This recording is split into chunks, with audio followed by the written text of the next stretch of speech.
Mnohí odborníci pokladajú zdomácnenie zvierat za taký významný čin pre ľudstvo, akým je vynájdenie písma. Domáce zvieratá už celé tisícročia prinášajú ľuďom úžitok, potešenie, inšpiráciu i estetický zážitok.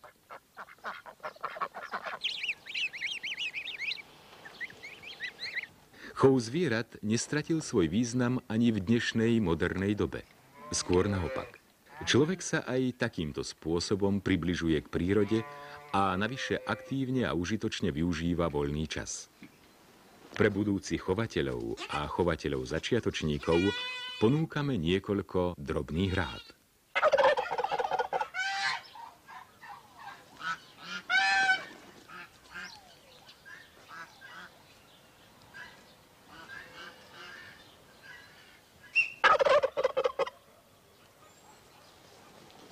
V dnešnom rozprávaní o chove domácich zvierat zostaneme ešte v ríši kúr. Tento raz v skupine bažantovitých. Budeme hovoriť o morkách a perličkách. Dnešné plemená moriek pochádzajú z divo žijúcich foriem, ktoré žijú na severoamerickom kontinente. Medzi chovateľmi je najrozšírenejší chov morky bronzovej štandardnej. Je to ťažké plemeno, ktoré sa tvarom, veľkosťou a farbou operenia najviac podobá na svojho divého predka. Je odolnejšia proti ochoreniam a stresom. Dokrmom po pastevnom odchove možno zvýšiť ich pôvodnú hmotnosť až o 50%.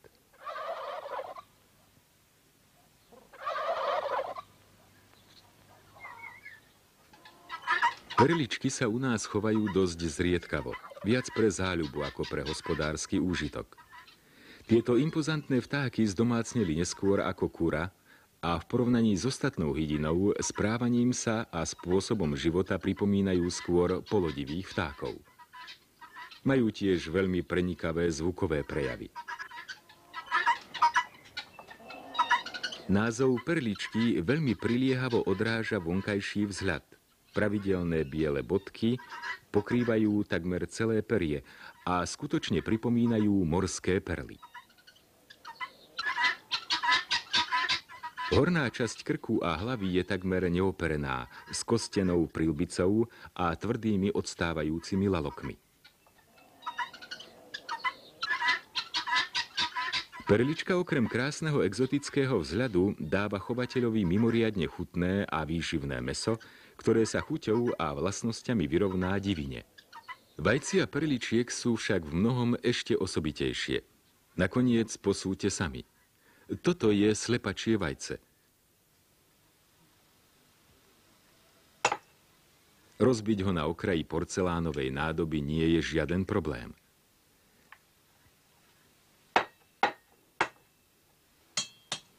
Perličie vajce, ktoré je o čosi menšie, skôr rozbije nádobu, pretože má silnú škrupinu a menší počet pórov. Preto sa môže skladovať až 90 dní. Okrem toho má vyššiu biologickú hodnotu, výborné chuťové vlastnosti a obsah cholesterolu oveľa menší, takže ho môžu konzumovať aj ľudia s prísnou anticholesterolou dietou. Napriek tomu, že perličky majú veľa predností, chovajú sa iba sporadicky. Manželia Žunkovci, kde sme nakrútili dnešnú reláciu, majú na to svoj vlastný názor. Dajme slovo inžinierovi Žunkovi. Perlička, ktorá v posledných rokoch vymizla takmer zo všetkých chovov v Európe, prežíva dnes renesanciu. Domnievam sa, že je to práve preto, že v poslednej dobe je kladený dosť veľký dôraz na kvalitu a zdravotnú kvalitu mäsa a vajec. Každý začínajúci chovateľ by mal odchovávať perličky od malička, pretože si takto navyknú na prostredie, v ktorom ďalej budú žiť. Výhodné je u perličiek využívať a vypestovať Pavlovov reflex. Najlepšie na zvukový signál počas krmenia. Perlička kladie veľký dôraz na výbeh. Výbeh musí byť na rozdiel od hrabavej hydiny primerane veľký a hlavne zatrávnený. Musí vytvárať perličke relatívny pocit slobody.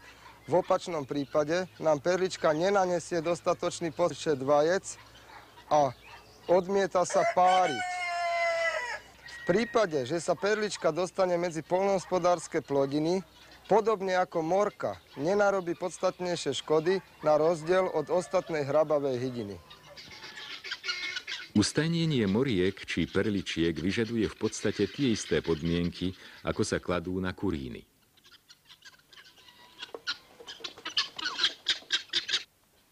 V prípade moriek treba dbať na veľkosť chovaných zvierat. Aj tu platí zásada radšej väčší ako malý priestor. Platí to aj pre perličky. Tie sa však najradšej od skorého rána do neskorého večera, dokonca za každého počasia, najradšej zdržujú vo výbehu. Ideálne sú väčšie trávnaté plochy s menšími krovinami. Aj v prípade chovu moriek a perličiek základ starostlivosti tvorí správna výživa. Sortiment krmív, ktoré dávame morkám, je v podstate zhodný s krmivom, ktoré dávame kurám, ale s vyšším obsahom živočíšnej bielkoviny. Nesmieme zabudnúť na zelené krmivo a krmné zmesi. Významná je zelená paša.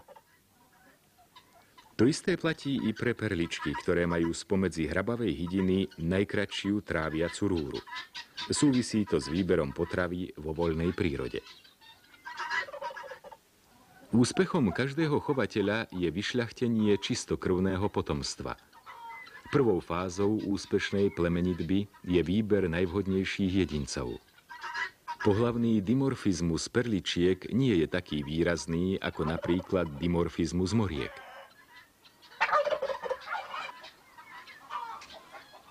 Moriak svoj impozantný zjav i hlasový prejav nezaprie.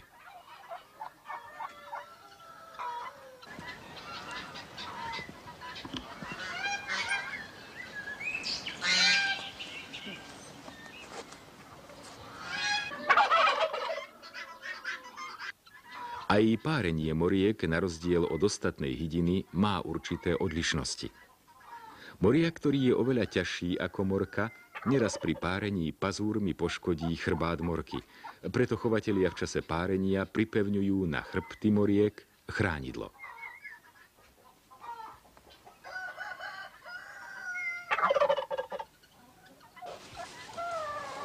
Liahnutie morčeniec či perličiek je v podstate také isté ako u ostatných vtákov. Buď sa liahnu pod kôčkou, alebo v umelej liahni, zhruba za takých istých podmienok ako kúry. Morky sú veľmi svedomité kôčky. Iba občas sa idú napiť alebo nažrať. Potom sa rýchlo vracajú, každá do svojho hniezda.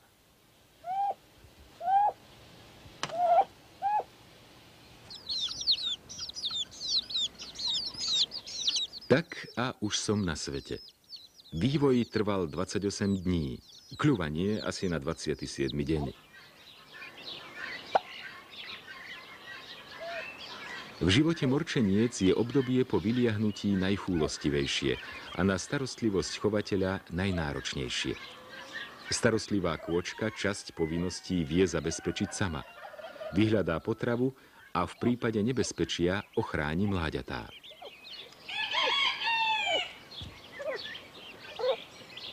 Vyliahnuté mláďatá moriek a perličiek majú pomerne vysoké nároky na živiny, minerálne látky a vitamíny.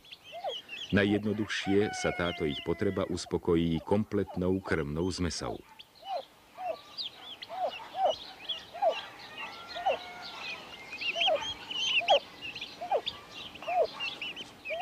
Chov moriek a najmä chov perličiek ešte nie je taký rozšírený, ako je chov bežnej hydiny.